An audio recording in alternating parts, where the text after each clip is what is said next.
You have Morgana Pike, man. Right? See some fighting. I think both these teams are trying to play it safe, not give up this early game too much, because we saw what happens when you give an early kill over last game, at least. Not early like this, but still, when you get a kill within 5 minutes on certain champions, it can just mean bad things for the rest Deity of with it. the spicy first blood last game was great. But Oh, you see yeah. Raxi coming in, trying to get a Raptor camp. It's pretty important. What do you think like pathing options are early game in the jungle for these guys? So I really, like I was saying kind of before we got into the game, I think the priorities for both junglers are going to be a little bit different this time around. As we see a nice trade going here, Oregon not letting him get the better of him this time around. But that's a grass proc on the side of Poppy as well as Oregon. So they get started with a good little, standard start. Got a standard red buff start for the Jarvan. Sometimes they like to go for the level 2 gank. It hasn't happened so much since the changes in meta, but you see the Jarvan trying to cheese it out. Yeah, and kind of as you were talking about a little bit earlier, I really think that this bot lane is going to be a big focus here for at least. Ooh, as we say that, here we go. Just like I was saying, we have an early fight going in. Angelic giving up for the ignite. Raxi with a nice flag and drag flash. and Raxi coming out with the first blood. Like I pointed out at the beginning of the drafts and going into this game, they want to focus this Vayne Pike. They want to get this lane ahead for themselves because it can snowball out of absolute control. And you're starting off good, getting them some great pressure in that bot lane, as well as giving your Jarvan a kill early on is exactly what you want. Although the gold to the Vayne could have been better, but Deity up here getting a little bit more than he asked for, and just trades across the board coming out. Yeah, and you're seeing these teams being way more aggressive this time around. But Oregon gets a setup against Deity. Doesn't hit level 3, so he's not going to E in quite yet. But level 3 comes, and this Ornn might actually have 1v1 potential here. Deity going down. Is that the E? Deity takes the damage. Bellows Breath goes down. Flash for flash. Oregon takes the tower shot, but doesn't quite go down. Thorn trying to trade with Calming Twilight, but Thorn takes the worst of that trade. Angelic Poro sitting on 4th shot, but there's not going to be much to go. You've got the pot popping for Thorn. Both mid laners are pretty low on mana, but Ari seems to have control of the lane as well as the bigger wave. But Def goes for the QE, lands it. D Carter trying to get the passive proc. Silver Bolt's going to get him, goes for the flash, gets the miss, and a heal. Angelic Poro barely limping away. That was going to be 0-2 right off of the bat, but he saved himself there. Def trying to heal up, but you're looking at this bot lane. Vayne's looking a lot healthier than the Jhin.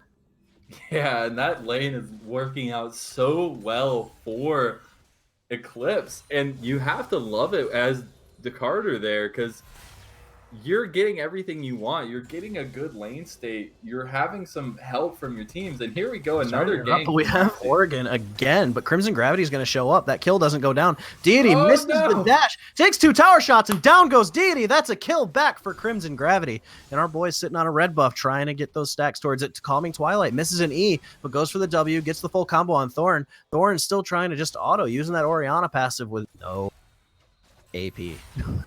Yeah, that didn't work out as well for him. Thorn taking some unlikely trades here in the mid, but going back to that gank, I think Raxi is just on one this game. He's had such awesome gank paths this time around and really just having effect across the map. You saw the first gank coming in the bot lane, getting the kill for himself, and then helping his top lane with a really, really deep gank there, and we're able to try and get something, but unfortunately Deity stays a little bit too long and gets the death there. But I'd like to see Raxi trying these early options and trying to get the snowball started for his team. Well, Caxi, that's the thing. We don't know if the Y is silent. Raxi, is he Uraxi? He's just Raxi. And you see the trade going in the top lane. Deity has a level advantage, despite getting pretty unlucky with that tower shot earlier. As well as a CS lead. It might be short up here with these tower shots, though. Yep, unstoppable Bella's Breath. E through, misses the thing, gets the auto attack, grass procs, and more tanks punching each other in top lane.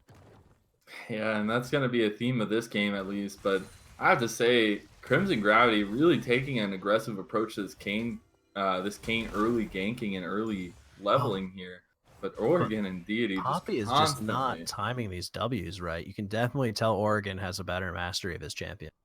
Oh, yeah, for sure. And that's kind of what I was leaning a little bit towards for this mid lane as well, because I do think that you see a big difference in the way that Calming Twilight is maneuvering his champion. And the way that he's being able to land these skill shots, yeah, it's a little bit harder with Orianna because you have to focus on the ball coming from different directions and things like that. But you see a favorable matchup for Calming Twilight starting to build here in this mid lane. And I really am looking for Crimson Gravity to switch gears here and try and focus out Orianna if you can catch them a little bit overextended. But here's another gank by Raxi. Here comes Raxi again. Is he going to land the flag and drag? He is, but then he autos a minion, finally gets the electric. Oh, again? Poppy goes for the dash, and a Q, and a W, and he's out. Poppy picking up another kill. And that time it worked a lot better. The combo came through, Deity getting the kill there as well. Able to Calming get a little Twilight bit. Coming in, lands the dash. Is it going to go down? Nope. The Q misses. Calming Twilight still trying to ult in there. Do we see a flash? Nope. Araxi coming in after he takes a tower shot. He has no charm. He's popping that pot, but he's getting down. Oh, no. Deity coming in. Gets ignited. Calming Twilight gets the kill. Is Araxi going to pick this one up, or is Calming Twilight going to get away? No, he is not. Araxi puts him down. D. Carter dodging the Morgana Q. Gets the full silver ball. But Crimson Gravity is here to defend this bot lane.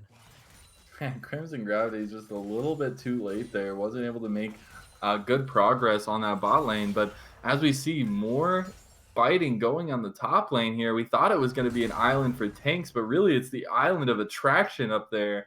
And we just see everybody focusing their pressure up there. We did see Calming Twilight move and roam up towards the top and pick up that kill because Raxi and Diete started going up, trying to be aggressive on the Ahri. But I do want to focus in on this roaming from the mid lane. I like to see Calming Twilight using the strength that he has and the priority he's gained in the lane to help the rest of his team. Like I was showing in the draft, I think it's going to be key for him to get these roams off. Yeah, absolutely. Oregon just kind of BM standing there, pretending he wasn't doing anything. But Deity has finally figured out that he can press W and not get hit by the E. The issue is the W cooldown is much longer than the window of time that he has to think about using his E. Because Q cooldown is so short on Horn, you're constantly going to be able to create terrain. The issue is he might actually realize soon that Poppy, if he's smart, can... No, he can't. Never mind. I was going to say Poppy might be able to dash him into his own pillar, but given the angle that you're getting that at, that's not likely. He could try to aim for this wall, though. Oregon's playing really close to the wall. Yeah, he is, and I'm really looking for Diete to start putting on a little bit more aggressiveness here. He does have the kill, and you can tell he's trying to land these abilities, but he's just not getting the right angles on them so far. But look at that. Like, Oregon has really good timing on the E's into his He really does. Crimson Gravity trying to secure vision here. Walk through a ward in the river, so it's probably... He does have good... Oh, Angelic Poro gets the flash, but they switch over and gets two flashes, but Thorn getting Crimson Gravity into Twilight. Crimson Gravity gets the ult off, but Thorn gets the sombrero! And Crimson Gravity does not go down. It's one shot away. Calming Twilight actually does manages to lock down the kill, but you've got... Oh, no! But you've got our boy Def coming in, picking up the kill, and then Ahri took a tower shot. Okay. Well, also, Kane went down and gave a big old nice sack of gold over to Thorn on the Orianna from the Pike execution. So yeah, absolutely. But Oregon actually getting a hit here. We're going to see the ult come down from Oregon. It's he's got it up. He's going to push the tower. Let's see if he goes for it. That could kill him. I don't know. Did he see? Is it possible he saw death? Is it possible he doesn't think he has the damage for he is a tank? We'll see. That was. He is going for it. You got Def trying to land a Q over here, but misses. Very, very interesting setup of plays. But I like to see the aggressive stances from both teams here. I mean, they're really both trying to win this game as much as possible. I feel like we've had so much more action than we did across this early game so far. We are about to crest that 10-minute mark, and we do have items about to be being completed. I mean, junglers are having finished, at least the Kane having finished his first item there, and does have that extra little bit of damage to really have a keepsake in these fights. And Jarvan's still struggling to finish that first item because he does go that Tiamat before finishing the jungler item, but he is getting close to that at least. And having those item spikes are going to be very pivotal in these next couple minutes because you're going to see these junglers really focus on trying to get some of these towers down because you do have plates falling off in about 3.5 minutes. But Calming Twilight is just trying to trade constantly. Took the a lot of minion damage. The glacial augment. But Thorn's actually doing pretty well at dodging stuff. He picked up the early boot, but you've got Crimson Gravity coming in. Is Calming Twilight going to get anything? Thorn pops the stopwatch, but Crimson Gravity getting it. You got another Sombrero coming down, but Crimson Gravity is not going to die from this one. Calming Twilight, though, they're both getting caught down, and Raxi gets the kill. Artira, can you finish it? Crimson Gravity has to flash out, but Raxi follows him up and hits him down. And that's 2 kills for Raxi. Raxi just having the play of his life in this game so far. He's been all over the map. He's got 5 of the kill participations, and he's really just being the driving force here. Def misses the Q here. All right, but D Carter really being aggressive. Gets hit by the binding, but there's nothing much you can do. But Sume just goes in, hits the Zonias, gets missed by the Def ultimate, and Pike's actually getting kind of low. Pike is still within vision, but D Carter's going for it. D Carter takes down Sume, and he gets the flash condemn into the wall. Double kill for Vayne. And what is going on right now? The mechanical prowess showing through for Grand Eclipse, and just plays across the board as we see an Infernal Drake also go over to Grand Eclipse. And my goodness, this early game is going so well for them, especially with the team comp that they've assembled for themselves. With these late game champions getting early items, it's going to get scary very quickly. Yeah, and yet again, you see bot lane getting an advantage. You see the jungler getting an advantage. Oh, that was a good W on the side of Deity. I don't think he kills him. Oh.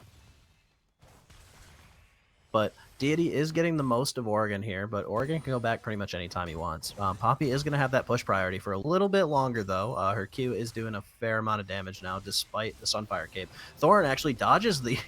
That's actually a pretty good trade from Thorn. That was some good dodging. Good. That was the best trade I've seen Thorn put in right now. That was actually amazing. I like to see it. Yeah, absolutely. We got Araxi looking for this dodge here. Deity goes for the flash, but the Billow's Breath almost outplays him. Did you see that? Yeah, that was super close, but luckily Raxi is right there. Oh no, Thorn has to. Oh no, Thorn cleanse. No. Calming Twilight trying to play the mind games, but Thorn trying to go for it. Gets the Q. Calming Twilight gets the command. Shockwave gets canceled by death. Oh, that feels so bad. And Thorn just trying to make the plays. I feel so bad for him because every game we've seen so far, albeit it's only been one, he is the person that is unfortunately letting it down in the mid. Everybody else on his team is just showing up and making these mechanical outplays, but unfortunately Calming Twilight, I feel, has Thorn's number in this series. Yeah, Calming Twilight is a pretty good mid laner. Crimson Gravity and Calming Twilight, like I said, were kind of the focal points of this team, getting them into playoffs. And if not for their little fiasco earlier in the season, they'd have most likely been first. But Thorn is getting outplayed, yes. Hey, he's trying, though. I give it to him. He's really trying. He even went for the pickup on the ball in that fight just because he knew that nothing good was going to come of it. He just wanted those extra stats and making sure he could take the shield a little bit. But I have to give it to him. He's still sticking in it, and the mental fortitude is showing. Yeah, the dude is untiltable from what I've seen. Like, he could die 6 times in lane, 10 times in lane. He's the most unmoving Yasuo man you've ever met. Exactly right. I just love that in this game. You can base personalities off of played champions. Thorn is a true believer in the 0-10 power spike.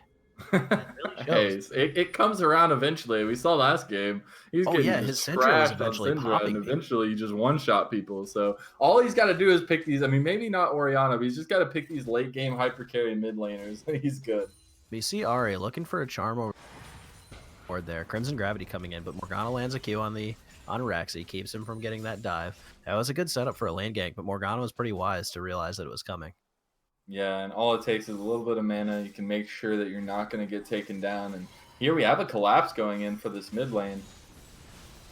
Oh, but Calming Twilight lands it on Thorn first. Thorn tries to flash, gets stuck over the wall. Ooh. Command Shockwave misses because of Calming Twilight. Are we getting the damage down? Raxi, he's getting slowed. He's getting slowed. Crimson Gravity can't get much. He pulls Crimson Gravity towards Raxi. Raxi gets the ult down. Oh! Doesn't die, but then he finally goes down to the cane. Def trying to get his passive off so he can heal up. He's coming back. Calming Twilight's getting low. Thorn doesn't have ultimate. Def goes flash Q ultimate, and then she Zonias.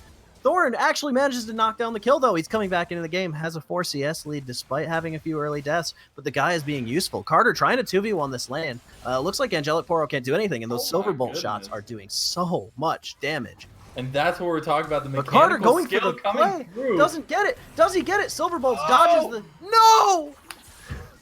That is so tilting. Close. Crimson Gravity, is he going to go down? Def gets out. Def Ash is out. And that's another kill in the mid lane. What is going on this game? Oregon tries to get a dash in the top lane, but can't get onto Deity. His shield goes into an unfortunate place, and he can't pick it up. That buckler. I don't know what to say here, Dory. That was so close for Vayne. I was praying that she was going to get that kill just for the sheer mechanical ability of the champion, but overextends, gets that little bit of miscommunication with his thought process, doesn't know if he should commit all the way or pull out, tries and stays just a little bit too long, taking that extra tower shot, goes down without the kill, and just really across the board, good plays coming out. And honestly, that play in the mid lane looked so good for Calming Twilight and Crimson Gravity. It didn't turn out as well as it could have, but you do still get some gold over onto that Ahri, who's now sitting at almost 2 items there, and it's going to have that big power spike coming through. Deity going for yet another trade. Oregon can't chase on the W, but he goes for the dash onto the pillar anyways, see what he can get. You do have low mana. Deity wants to go up and get this buckler, but Oregon can probably Bellows Breath right into it. He lands the Q, doesn't have an E to pop onto quite yet, but Sume knows. They know you're in there, Raxi, but Crimson Gravity at the same time is going to do a counter gank on the other side, and the ultimate doesn't get charged, so Oregon's going to get this kill. No, it goes to Crimson Gravity. Boy has his transformation. We know he's sitting on the Ross transformation. That gives Grin Eclipse priority over this bot lane and this dragon. Yeah, and they're going to go ahead and clear that up, but we do have Crimson going to go ahead and take the Rift Scuttler there with the red form, and honestly, that gank in the top lane was beautifully executed by Crimson Gravity, getting the max range knockup. But here we are in the mid. Calming Twilight might be in a little trouble. Nice Calming little Twilight forced to use all 3 ult charges. Sume missing the Q onto Raxay, but D Carter very smartly dodging the charm. This is a real choke point here. If Ahri manages to land a charm, it might actually turn to an accidental tower dive and a death for somebody on the side of Grin Eclipse. And Rift Herald going down. It's going to be usable a little bit later on, but Crimson Gravity might be getting caught out here. That's a pretty good command. Shockwave throws it onto death. But you do have the Ross form. Oh, that's a nice Q. Def over here just taking up so much of Crimson Gravity's time, such that he's able to chase it down. Crimson Gravity has the Ignite going on, so his passive's not able to do much. That Ross form does get healing from his abilities as well as he goes down, though. Oregon trying to run away, has to flash out of the W so he can E out, but dodges the hook from the Pike, and then you have this choke point here. Raxi misses, but it doesn't matter because Angelic Poro is so weak right now. Oregon coming over, trying to get the AoE. We're getting the big death ball inside of their base. They've only lost 1 tower, and they're in the base trying to fight them right now. Oregon still alive, finally goes down. Def trying to get his healing, but he's still within vision. Sume lands the Q onto the Poppy, but the Poppy is just too tanky. Raxi just waiting for his way out. Poppy's got nothing. Poppy has to just walk. Poppy's a little screwed here. Poppy might die. The charm. Yeah, Poppy's gonna die. Poor Poppy. That was unfortunate. You guys dove pretty far.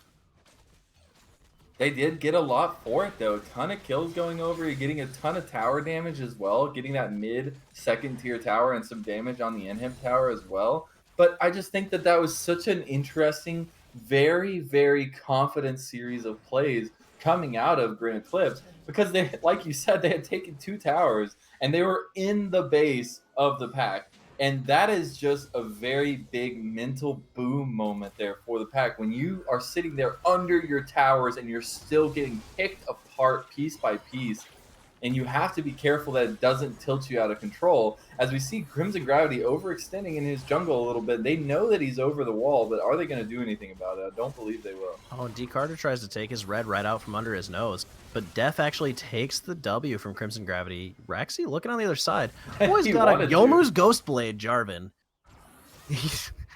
Deity tries to get the dash off, but Crimson Gravity actually gets the damage down, but Deity is just too tanky right now. Oh, Ahri lands the charm over. Oh my goodness. Oh, but it doesn't matter. Crimson Gravity's still alive, but everyone else going down. Def misses the second ultimate, doesn't get the second reset, but down goes Ahri. Down goes Kane. Jarvan barely still alive. Def barely still alive. The Jhin ultimate just isn't close enough to do anything. And that's a 3-for-1 on the side of Grin Eclipse again. So this team is still just riding that momentum, sitting on an 8K gold lead at this point.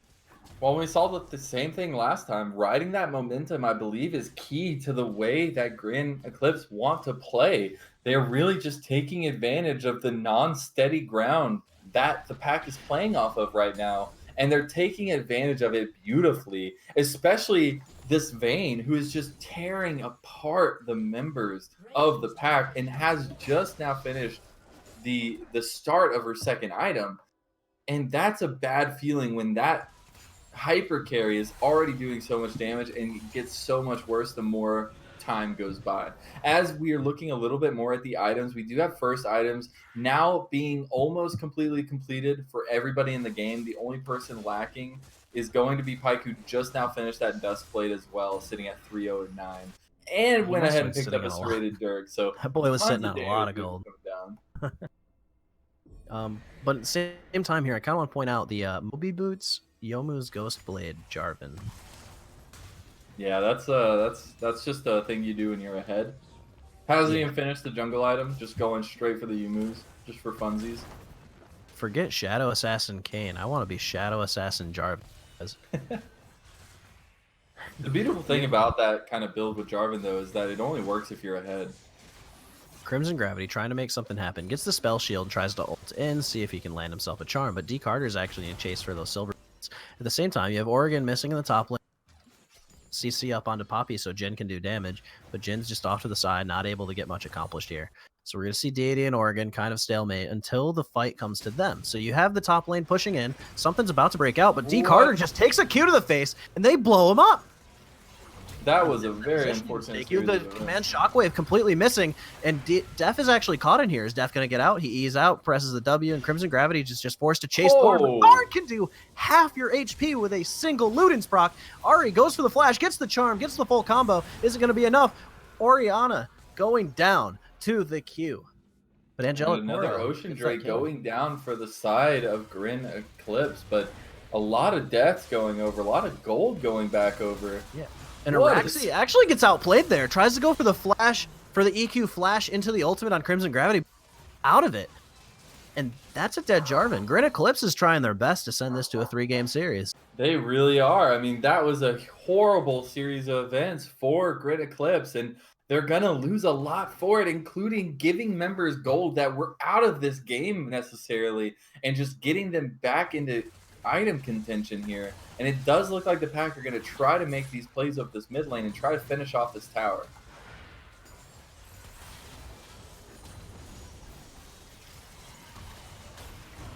Got a ton of damage going down here on the Deity. And with stun coming through, Oregon barely gets out with his life. And they are able to sustain this tower and able to stay alive because of DeCarter's amazing damage coming out on that Vayne, who has now finished her second item as well. And that's just a ton coming through. Oregon getting caught out. Oh, and the EQ flash just takes him down. Oof. Unfortunate. Yeah, this top laner's not having very much fun this game. Oregon's got 2 kill participation, but 5 deaths at the same time. He's just a big old health-bearing target for the Vayne. And that's the funny part, is like they're just burning down this Baron right now. The contest isn't going to make it in time here for the pack, and that's a huge objective going over to Grin Eclipse, who take the first Baron of the game. Yeah, absolutely. And that kill onto Oregon made it so there's no AoE threat, so all they have to do is go onto the Baron, and they can look for any picks they want.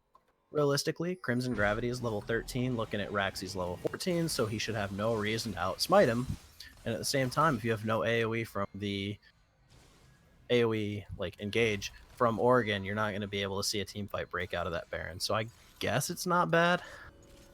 But at the same time, that's a lot of cooldowns for one. Slowly bleeding your game out here, though, because they do have so much pressure. And yeah, you did win that fight, but that was because of miscommunication and misposition from DeCarter. I don't think that's going to happen again, especially with the amount of good plays coming out of him. I don't think he's going to get overextended like that, and he's really going to be hard to kill in these next fights. So Crimson Gravity is right to be afraid. He's got a 2-level disadvantage to Raxi, who is sitting on a Ghost Blade, Executioner's Calling, and Black Cleaver, and still no finished jungle item. He's just going damage. He wants to kill things. But Grin Eclipse is just slowly choking out the vision here. Like, what do they have to...